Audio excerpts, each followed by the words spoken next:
The Hardy Boys and the Missing Chums. Chapter 21.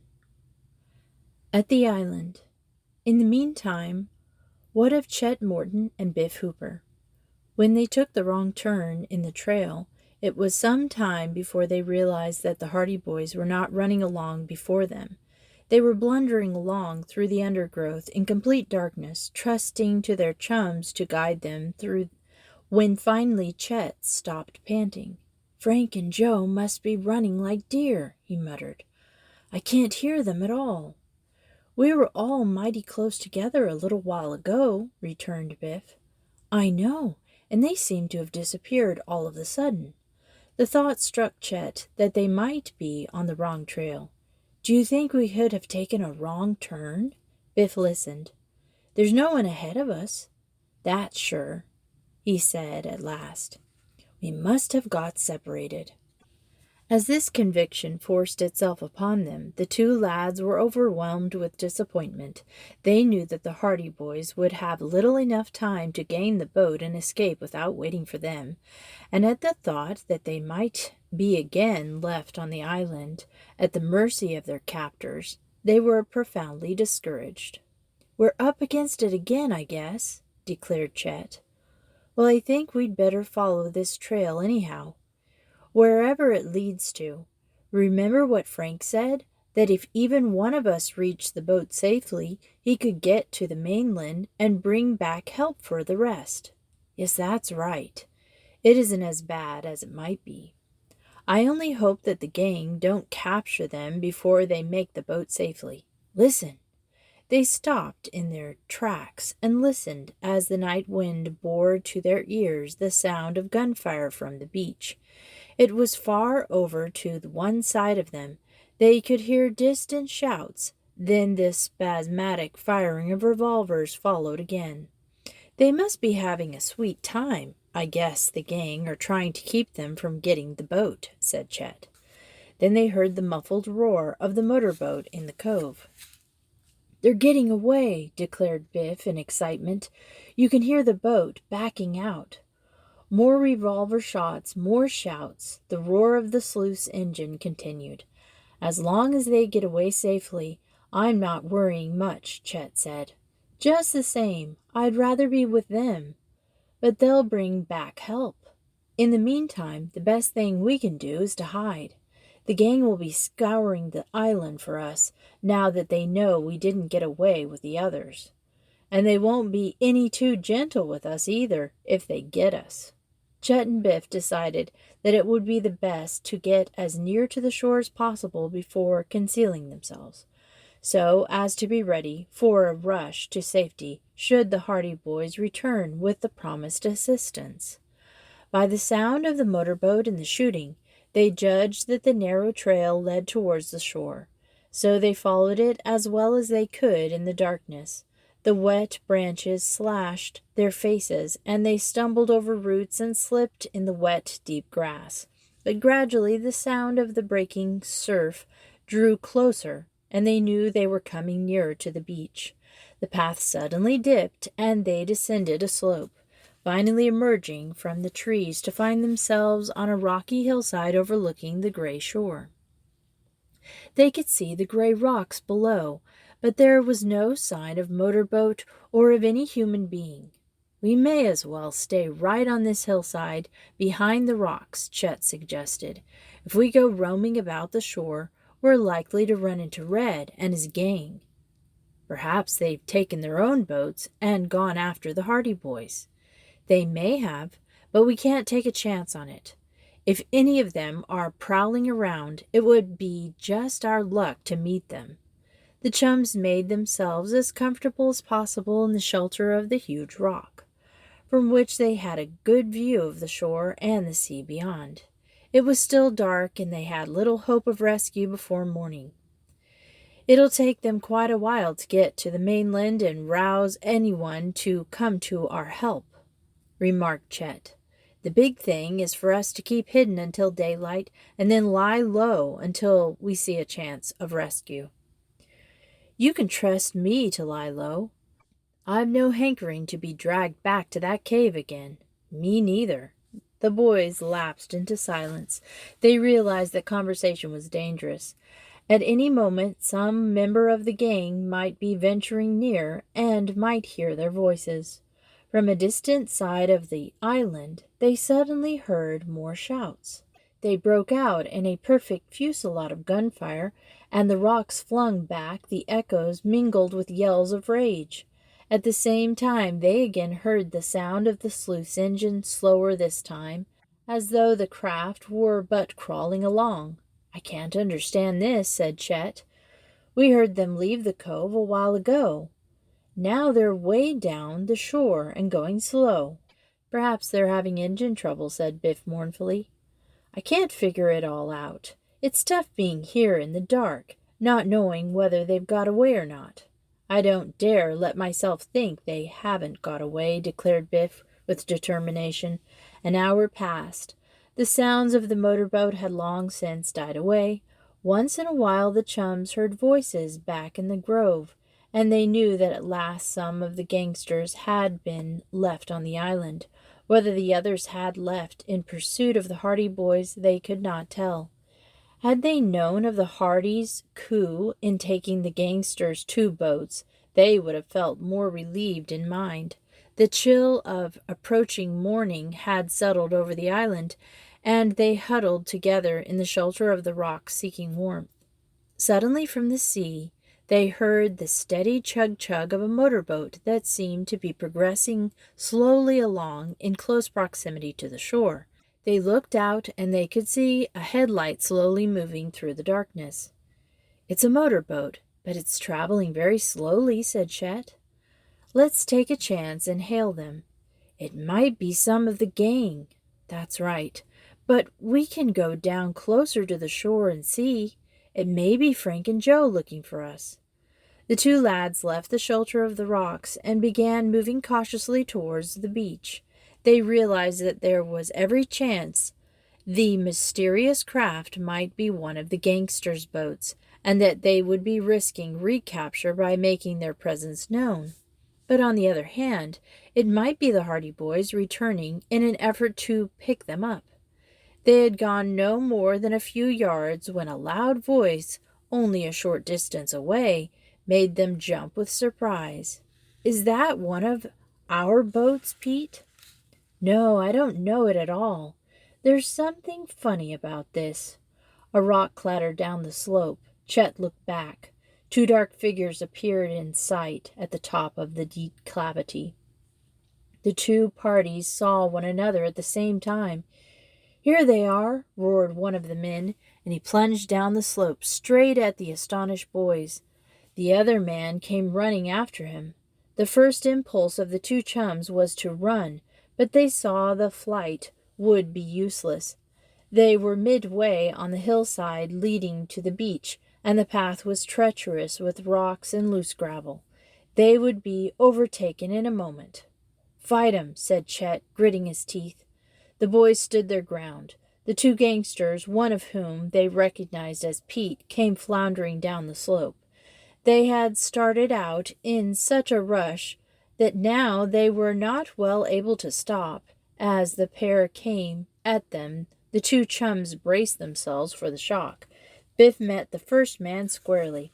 His passion for boxing now stood him in good stead. He judged his distance perfectly. As the fellow came at him, arms swinging, he drove a straight left to the fellow's midriff. The gangster gasped and doubled up with pain. He wavered for a moment, and then Biff swung. His right fist crashed against the man's jaw. The gangster toppled over on his face. He rolled over in the gravel a few times, and then came to a stop, sprawling senseless on the hillside. As for Chet, he made use of strategy. When the second man rushed at him, he sidestepped neatly. His right foot went out. The gangster tripped over it, and so great had been the force of his rush, and so sudden was his downfall, that he went plowing forward on his face for several yards until he came to a ledge of rock. He made frantic efforts to save himself, as he felt that he was going over the side, but his descent could not be checked. Chet had a glimpse of desperately waving arms and kicking legs, and then his adversary disappeared with a crash. The ledge was only a few feet from the beach, but it was certain that the fall would knock the breath out of the gangster's body for several minutes at least. Without another word, the boys scrambled back up the hillside. They knew that the gangsters would recover quickly and that the alarm would soon be sounded. They must hide, and that quickly. They gained the shelter of the bushes, just as the gangster who had gone tumbling over the ledge began to find his breath again and shout for help. Desperately, the boys scrambled through the undergrowth, seeking no path, seeking only a hiding place. At length, when they were in a dense thicket, where the branches were so closely entwined that further progress seemed impossible, they halted. "This is as far as we can go," panted Chet. "They'll be searching for us now, but they'll never find us in here. That was a narrow escape." "It sure was, but we gave them something to remember us by." Biff Hooper doubled up his fist with satisfaction. "I knocked my man colder than a sardine," he declared. It was nearly dawn. The first faint streaks of light were appearing in the eastern sky. "I wonder where that boat went," said Chet suddenly. "Perhaps it's still near the island." It wasn't one of the boats belonging to the gang. Anyway, by the way those two fellows were talking, if we could get a hiding place a little nearer the shore, we might be able to see it. "Yes, let's get out of this thicket." Quietly, the boys began to withdraw from the deep thicket in which they had become entangled, but the branches cracked underfoot and seemed to have the brittleness of matchwood. The chums were afraid they would be heard. "Better stay where we are," muttered Chet. They remained motionless for some time, and the swift dawn soon began to paint the sky. The darkness diminished, and the boys could now see one another plainly, and could see the extent of the deep thicket in which they had become enmeshed. "Now let's try to get out," said Chet. Again they attempted to make their way out of the thicket, and this time, because they could see what they were doing, their efforts met with more success. But they could not avoid making considerable noise, and the crackling of branches seemed like the reports of a rifle. And then, to their horror, they heard a voice. "I heard a noise in the bushes over there almost an hour ago, and now I hear it again." "We'll go over and see," replied another voice.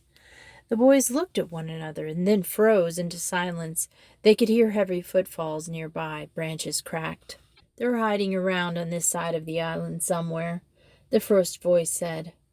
"If I ever lay my hands on him—" Chet put his finger to his lips as a warning to silence, but there was no need. Biff was scarcely daring to breathe.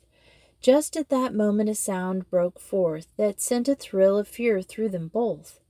It was a sibilant, terrifying hiss right at their feet. Chet looked down and gave a low cry. A huge black snake was coiled in the grass in readiness to strike. Chapter 22. The Chase. Chet Morton leapt back with such violence that he collided with his chum. He had seen the serpent in the nick of time, and his backward leap had been so instinctive and so involuntary that he somehow evaded the swift, whip-like thrust of the evil head that plunged at him. The snake missed, although his body writhed against Chet's boot for a second, and the fangs stabbed against the heavy leather. The boot saved the boy. Had the snake struck against his leg, he would have been bitten. The chums plunged blindly through the thicket. There was no thought of caution now.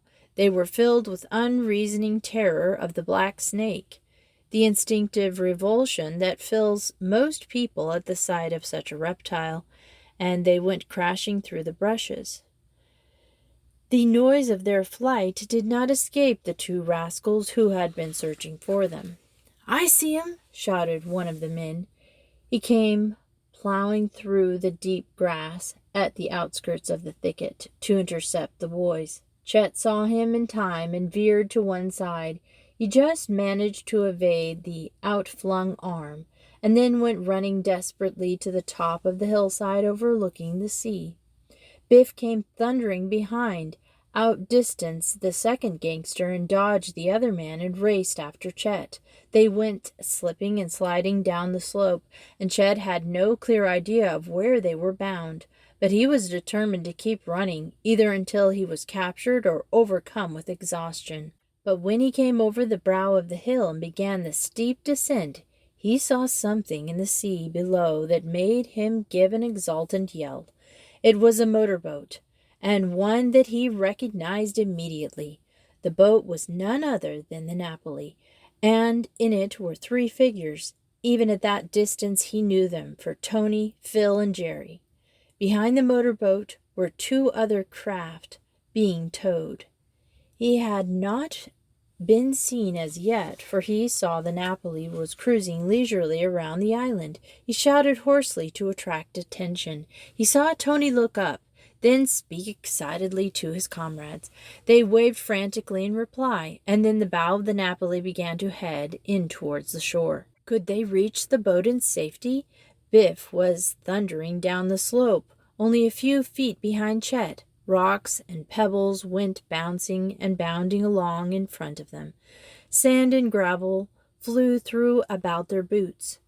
And coming in swift pursuit were the two gangsters who had so nearly captured them in the thicket. These men were shouting hoarsely to them to stop.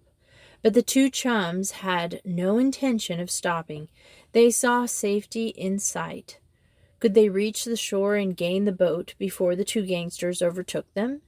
And then out from among the rocks along the beach emerged three figures. Chet's heart sank. They were the other gangsters, and they were directly in the path. At the same time, he saw that Tony was bringing the Napoli around and away from the shore.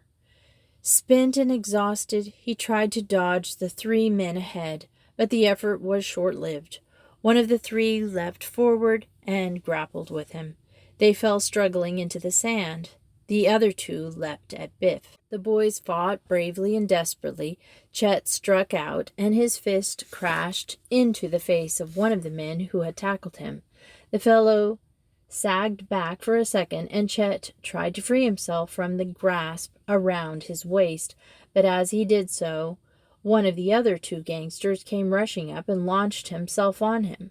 Biff battled with equal ferocity, but he was powerless against the three rascals. He kicked and struggled, but they had him down, and they dragged him back behind the rocks, where the others soon brought Chet.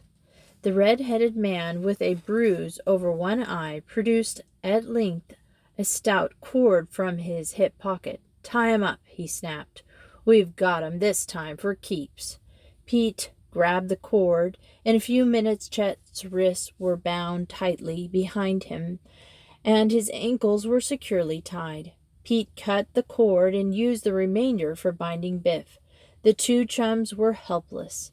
As for Tony in the Napoli, he had quickly seen that it would be impossible even foolhardy to attempt the rescue of his two chums. In the first place, there were 5 boys against 5 men, and the latter desperate and fully armed. The only result would be the capture of them all, and the capture as well of the 3 motorboats by the gangsters. "I hate to see them caught with us so close, but what can we do?" he said, turning to the others as he slowly brought the Napoli round. "If the men catch us and the motorboats, the boys will only be worse off than they were before." "I guess you're right," said Jerry. "I sure thought for a minute that we were going to be able to save them. Between the crowd of us, we could have held off those other 2 thugs long enough to get Chet and Biff on board. But when the others showed up, I knew it was all off." "The fellows put up a good fight anyway," declared Phil. "I hope those villains don't treat 'em too rough." "We'll get 'em free yet," asserted Tony. "I don't know how it's going to be done, but we'll get 'em free. We've still got all the motorboats, and the gang can't leave the island, that's sure."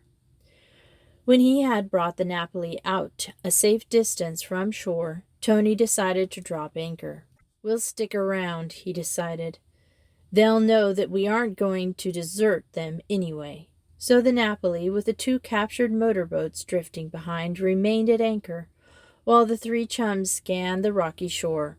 Once in a while, they saw one another of the gangsters emerging from behind the boulders to gaze at them and then return. "We've got 'em guessing," chuckled Tony. "They don't know what's to make of us. They know we have their boats, but they don't know who we are or how we got 'em." 2 hours passed. The sun rose higher in the sky, and Black Snake Island, in all its sinister ugliness, simmered in the morning heat. There was no further sign of life from the shore, although the boys in the motorboat did not know it. The boulders behind which Chet and Biff had been carried hid the trail up to the grove, and thence to the cave in the rocks. The gangsters had decided to return to this cave, and Chet and Biff, with their ankle bonds untied, had been roughly ordered to their feet and bade proceed with the gangsters up the hidden trail. They had not been seen from the boat because a heavy veil of overhanging branches from the trees masked the trail where it wound up the hillside. Towards mid-morning, Tony chanced to look up and gaze out towards the mainland. He leapt up with a frantic yell. "Here they come!" he shrieked. "Here they are!" The others rose and stared. Then, as the meaning of what they saw dawned on them, they cheered hoarsely and danced with delight until the motorboat rocked and swayed beneath their feet. Cleaving the waves came a low, rakish craft, speeding along with white wings of foam at her prow. It rushed silently towards them with the grace of an arrow. It was a United States revenue cutter, and when the boys in the boat witnessed its approach, they knew that the Hardy Boys had been successful in obtaining the aid they had gone to seek. The boys cheered and waved their arms, trying to signal the cutter that they had located Chet and Biff. Finally, Tony started up the engine and brought the Napoli alongside.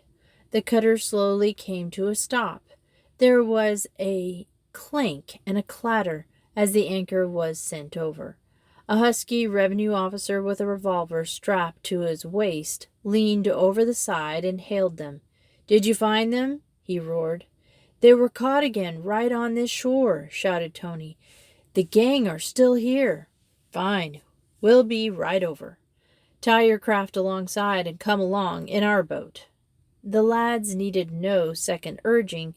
A ladder was flung over the side, and after securely tying the Napoli, they clambered up on the deck of the cutter, where they found the Hardy Boys awaiting them. In a few swift words, Tony acquainted them with the circumstances surrounding the recapture of Chet and Biff. The revenue officers who had first hailed them nodded with satisfaction. "As long as we know that those rascals haven't left the island, it's all right," he declared. "We'll have them in hand before long." He turned and gave a curt order to one of the men, and in a remarkably short space of time there were a dozen broad-shouldered chaps in readiness with rifles and revolvers. Another order, and a boat was lowered over the side. "Away we go," announced the officer. "It won't be long now." Chapter 23. Home Again. Tony Pritto and his chums guided the landing party to the boulders behind which the gangsters and their captives had disappeared. But when Frank Hardy saw that the prey had flown, he assumed the role of guide. "They've gone up to the cave," he said. "I know the way." With Joe, he went in advance of the party. Tony, Phil, and Jerry came behind. With the officer and his men, their faces alight with anticipation of a battle, clambered up the hillside in their wake. The sturdy, tanned men were alert and ready for the approaching fight. Through the grove, down the leafy trail, the Hardy Boys led them, and at last they came into sight of the clearing. The great rock and the dark entrance to the cave were in sight. There was no sign of any human being. "Deploy," ordered the officer, and the men scattered. The Hardy Boys and their chums, being unarmed, were obliged to watch from the shelter of the grove, because they realized there would probably be gunfire. The men began to make their way across the open space, running from rock to rock, keeping well scattered, all eyeing the entrance to the cave. Suddenly a shot sounded from the cave entrance. Almost simultaneously, one of the revenue men fired. The boys had seen no one in the cave, but the keen eyes of the riflemen had, and when the body of a man slumped forward out of the cave, falling on the rocks, with the revolver clattering from his nerveless fingers, his judgment was verified. And this, to the disappointment of the watchers, was the end of the fight. For the gangsters, like so many of their kind, were cowardly, and they became unnerved at the fate of the first of their men who had shown fight. Out of the cave entrance came a man bearing aloft a white handkerchief in token of surrender. He was followed by the others with hands upraised, and behind them came Chet and Biff, their wrists still bound, but their faces alight with joy, in contrast to the surly visages of the gangsters. "Well, well," declared the officer in charge, as he confronted the rascals, noting the frowning red-haired man, "if it isn't Red Hawkins and his gang. And you too, Pete. We've been looking for your hangout for the past 3 months, and for you as well. Put the cuffs on 'em, boys." In a few moments the gang were securely handcuffed. The man who had been shot was attended to, and it was found that he had been wounded, but after a brief examination and the rendering of first, the officer assured the victim that he would live to face trial with arrest for the abduction of Chet and Biff. And if that charge falls through, which it won't, he assured them all, we have a list of other charges against you as long as your arm. But the Hardy Boys and their chums were oblivious to this scene. They were too busy staging an impromptu reunion. Chet and Biff, freed of their bonds, were busy shaking hands all round and trying to explain to their excited comrades how the adventure they had gone through since leaving Bayport happened. Then the Hardy Boys were called on to explain how they had encountered the revenue cutter and how they had told their story and prevailed on the revenue men to come with them to Black Snake Island to effect the rescue of their chums. "But we can talk it over better on the way back," declared Frank. "Coming back with us?" asked the officer. "We're taking these men to Rock Harbor, and you're welcome to come along." "No, thanks. We'll be going back in the motorboats." "I see. Well, we'll take this gang back to the ship. Forward march, you!" he shouted to the crestfallen gangsters. So the party returned to the shore, and Red Hawkins and his 4 men were herded into the boat. They had not said a word, but on their way back to the cutter, Red turned to the Hardy Boys and snarled, "Well, you've got me, but our men in the West got your father. We've got that much satisfaction anyway." With that, he lapsed into silence, realizing that his words had the immediate effect of dampening the spirits of the Hardy Boys and their chums. Back at the revenue cutter, Frank and Joe said goodbye to the officer and his men, leaving Red and his gang in their charge. The motorboat had been towed behind the ship, and they resumed their places in the sloop and cast away. Tony and the others took their places in the Napoli, while Chet and Biff returned to the Envoy. One of the captured boats turned out to be none other than Biff's own craft, which the gangsters had been using while they were prisoners in the cave. Thus the journey home began. Although there was rejoicing in the other boats and much good-natured joking was passed about, the Hardy Boys found it difficult to be cheerful. Red's words had brought back to them their fears concerning the safety of their father, and they dreaded the news that might await them when they returned to Bayport. "If there is no news from him, I think we should go to Chicago and search for him," said Frank gravely. "I'm with you in that, but perhaps it won't be so bad. Red may have been only trying to frighten us." "I sure hope so. If that was his object, he sure succeeded. At any rate, we've found the missing chums." "Another feather in our cap, huh?" grinned Frank. "If Dad does come back safely, he won't have any reason to be ashamed of his sons. The Mortons and the Hoopers will be glad. The whole city will be in a fuss over what happened to Chet and Biff." This proved to be the case. When the three motorboats returned to Beaumont Bay and finally docked at Bayport, they found a cheering throng awaiting them, for the news had been sent to the city by the revenue man from Rock Harbor, and the anxieties of the boys' families were over. The Hoopers and Mortons in particular had been almost frantic with worry, and Chet and Biff were given a welcome befitting heroes of an expedition given up for lost for many years. Nor were the Hardy Boys and their chums forgotten in the welcome. Chet and Biff gave full credit to the Hardys for the part they had played in the roundup of the gangsters. When Frank and Joe were finally able to break away from the crowd and make their way back home, the news of the exploit was beginning to spread rapidly through the city. When they came within sight of the familiar house, they broke into a run. They raced up the front steps. They flung open the front door and burst into the hall, almost knocking over Aunt Gertrude, who was dusting. "Land sakes!" she exclaimed. "Can't you boys ever learn to come into a house properly? I never saw the like in all my born days. Go right back out of that door and come in again like gentlemen." "Home again?" exclaimed Frank, with a grin. Then he turned anxiously to his aunt. "Any word yet on Dad?" "He's in the library," sniffed Aunt Gertrude. "In the library!" exclaimed the boys in astonishment. "Yes, in the library. And what of it? Where did you expect he'd be? Up in the attic?" But the Hardy Boys did not wait to reply. With a whoop of delight, they rushed through the living room and into the library, where they found Fenton Hardy seated at the table. Their father got up quickly as they rushed at him, and in a moment all three were shaking hands and chatting in gladness and relief. "We heard you'd been caught by the gang," gasped Frank. Fenton Hardy smiled. "It was the other way round," he corrected them. "The gang was caught by me." "And we caught the rest of them, not Red Hawkins and his crew." The Hardy Boys nodded. Their father gazed at them in incredulous astonishment for a moment, and then he slapped them heartily on the back and indicated the chair nearby. "And I thought they'd clear out when they heard Baldy and the others were behind bars. Why, this rounds up the entire pack. Tell me about it. But first of all, have Chet and Biff been found?"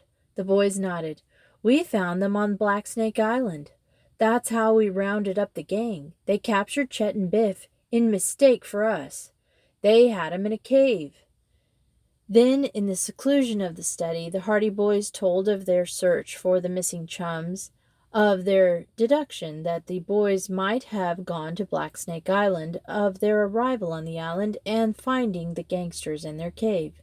Fenton Hardy listened to the recital with sparkling eyes, for he realized that his sons had played a part that made him proud of them, and when the tale was finished, his approval was evident by the manner in which he pounded the desk with his fist. "Fine," he declared. "It was real detective work in the first place, and real grit and courage from then on. I'm very proud of you boys." "But all the time," added Frank, "we were worried about you. The men said that you'd been captured in the West." "It was a false report," said their father. "They thought they had captured me, but it wasn't for long. I played into their hands once, just to find out where they were all hiding. But I had another detective to shadow me, and when I found out where the gangs were gathered, I gave the signal, and we rounded them up." "And now I hope you boys will stay home for a while," declared a voice from the doorway. "I declare I never did see such a family for the men folk to go gallivanting round the country and never staying at home. It's a wonder to me, Laura, that you put up with it." "Well," smiling, replied Mrs. Hardy, who had entered the room with Aunt Gertrude, "with 3 first-rate detectives in the family, I'm afraid I can't expect anything else. And they always come home again." Aunt Gertrude sniffed. I'm guarantee that if I visited here much longer, I'll see that those two boys haven't much chance for more detectiving, she answered. I'll cure 'em of it, so I will. It's no business at all for boys. Mrs. Hardy smiled serenely. Benton Hardy winked gravely at his sons, so Aunt Gertrude's threat did not greatly disturb them.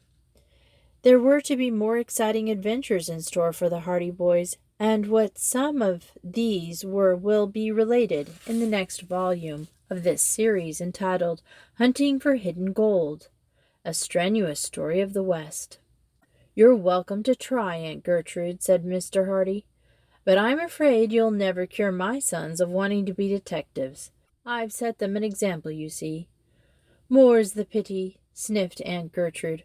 Why couldn't you have been a plumber? It's safer. But not as exciting, said Fenton Hardy with a laugh. The end.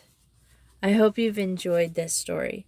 I have heard from my brothers that they remember this detective story, particularly when they were kids. And I think the next adventure story I'll be reading will be a desert adventure story. So check back Friday or Saturday for that.